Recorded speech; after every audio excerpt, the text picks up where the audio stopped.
السلام علیکم ورحمۃ اللہ وبرکاتہ۔ حضور صلی اللہ علیہ وسلم کے زمانے میں کتنی ہجرتیں ہوئی؟ آپ صلی اللہ علیہ وسلم کے زمانے میں 3 ہجرتیں ہوئی۔ پہلی اور دوسری ہجرت حبشہ کی طرف اور تیسری ہجرت مدینہ کی طرف ہوئی۔ حبشہ کے بادشاہ کا نام اسحمہ بن باری مذہب عیسائی تھا اور لقب نجاشی تھا، جو حبشہ کے ہر بادشاہ کا ہوا کرتا تھا۔ اور پہلے ہجرت میں کل 15 یا 16، جس میں سے 10 یا 11 مرد اور 4 یا 5 عورتیں تھیں، اور اس میں حضور صلی اللہ علیہ وسلم نہیں تھے۔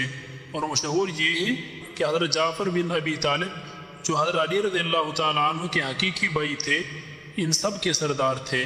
بعض کا یہ بھی خیال ہے کہ حضرت عثمان غنی رضی اللہ تعالیٰ عنہ سردار تھے، جو حضور صلی اللہ علیہ وسلم کے داماد تھے، اور آپ صلی اللہ علیہ وسلم کی صحابزادی سمیت ہجرت کر گئے تھے۔ اور ان لوگوں نے ہجرت اس لیے کی تھی کہ قریش نے ان حضرات کی زندگی اجیرن کر دی تھی۔ حضور صلی اللہ علیہ وسلم نے ان کی جان کا خوف کر کے اجازت دی تھی کہ وہ حبشہ چلے جائیں۔ قریش نے عمر بن العاص، عبداللہ بن ابی امیہ کو تحفے تحائف دے کر حبشہ کے بادشاہ کے پاس بھیجا۔ انہوں نے بادشاہ کے سامنے تحفے تحائف پیش کر کے اور قریش کے لوگوں نے کہا کہ ان کو ہمارے حوالے کر دیا جائے، اور وہ قوم اور مذہب کے باغی ہیں۔ نجاشی نے اس کے جواب میں کہا، جب تک میں ان لوگوں سے گفتگو نہ کر لوں، اسلام کی حقیقت معلوم نہ کر لوں، حوالہ نہیں کر سکتا۔ اس پر شاہ حبشہ نے کہا، اپنا مذہب اور صحیح واقعات بتاؤ۔ اس وقت جعفر رضی اللہ تعالیٰ عنہ آگے بڑھا اور فرمایا، بادشاہ، گمراہی اور جہالت کا ایک دور تھا، ہم اس میں پھنسے ہوئے تھے۔ مٹی اور پتھر کے بیچ بتوں کی پوجا کیا کرتے تھے، حرام اور مردار ہماری خوراک تھی، ہزاروں قسم کی بری عادتیں ہمارا شیوا تھی، رشتہ داروں کے ساتھ بدسلوکی، پڑوسیوں پر ظلم، حلیفوں سے بدعہدی ہماری عادت ہو گئی تھی، ہمارا طاقتور کمزور کو کھایا جاتا تھا۔ خدا کی شان کہ اس نے ہماری اصلاح کے لیے ایک سچا نبی بھیجا، جس کے حسب و نسب سے ہم واقف، اس کی سچائی، دیانتداری اور پاکدامنی سارے عرب میں مشہور ہے۔ اس نے ایک خدا کی عبادت کی دعوت دی اور بتایا کہ ہم کسی کو اس کا شریک یا مددگار نہ مانیں۔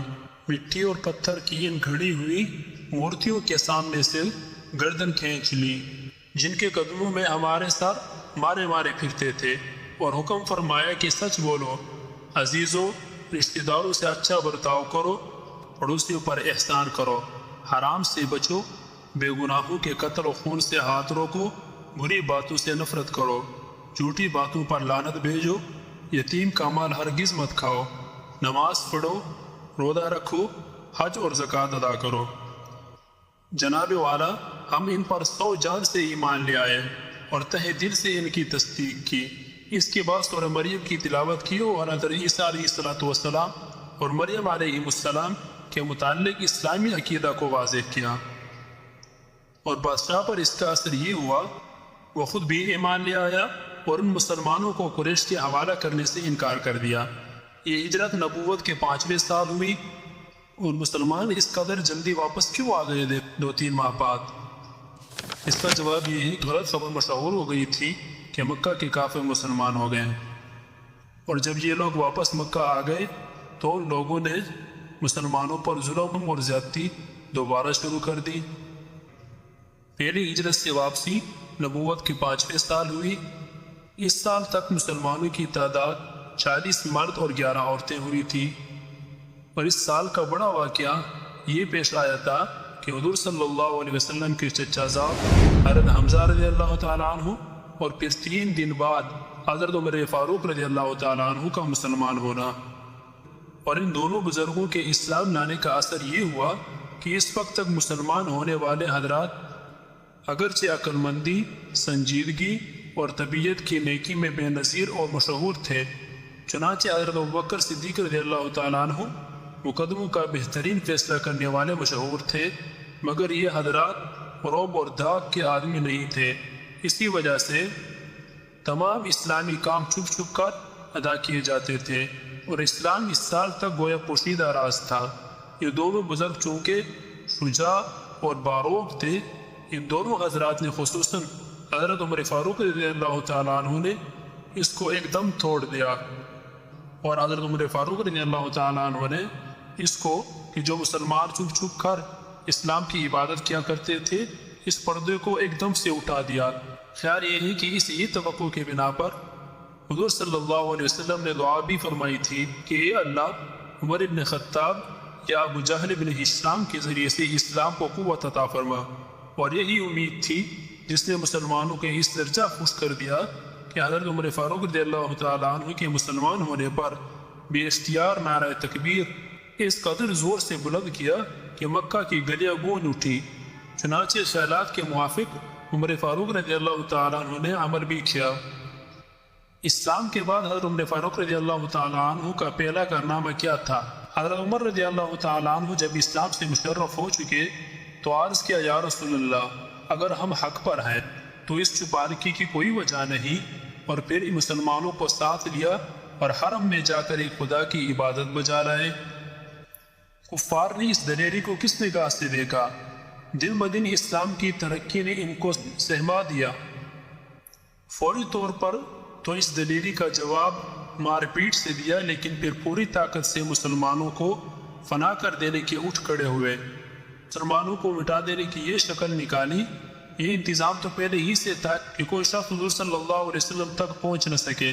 راستوں پر آدمی بٹھا دیے جاتے تھے تاکہ آنے جانے والوں کو پہلے ہی روک لیا جائے، اور طرح طرح کی جھوٹی تہمتوں سے اس کے کان بھر دیے جائیں تاکہ اس کے دل میں حضور صلی اللہ علیہ وسلم سے معاذ اللہ نفرت بیٹھ جائے اور وہ اس طرح کا خیال بھی نہ کرے۔ مگر اب حضور صلی اللہ علیہ وسلم کو شہید کر دینے کے منصوبے ہونے لگے۔ خطرہ صرف یہ تھا کہ حضور صلی اللہ علیہ وسلم کے خاندان کے آدمی خون کا بدلہ لینے کے لیے کھڑے ہو جائیں گے اور لڑائی چھڑ جائے گی، تو اب یہ کوشش ہونے لگی کہ حضور صلی اللہ علیہ وسلم کی حمایتوں کو حضور صلی اللہ علیہ وسلم سے چھڑا دیا جائے۔ چنانچہ حضور صلی اللہ علیہ وسلم کا مقاطعہ کر دیا گیا، اور آپ کے خاندان کے جو لوگ مسلمان نہیں ہوئے تھے مگر آپ کے حمایتی تھے ان سے مطالبہ کیا گیا کہ حضور صلی اللہ علیہ وسلم کو ہمارے سپرد کر دو تاکہ ہم ان کو شہید کر ڈالیں معاذ اللہ۔ اگر ایسا نہ کرو گے تو تمہارا بھی کھانا پینا بند، یعنی مقاطعہ کر دیا جائے گا۔ مقاطعہ کی کیا شکل ہوئی؟ ان مقاطعہ کی یہ شکل ہوئی کہ مسلمان تو کیا، جو کافر آپ کی حمایتی تھے انہوں نے بھی حمایت نہیں چھوڑی۔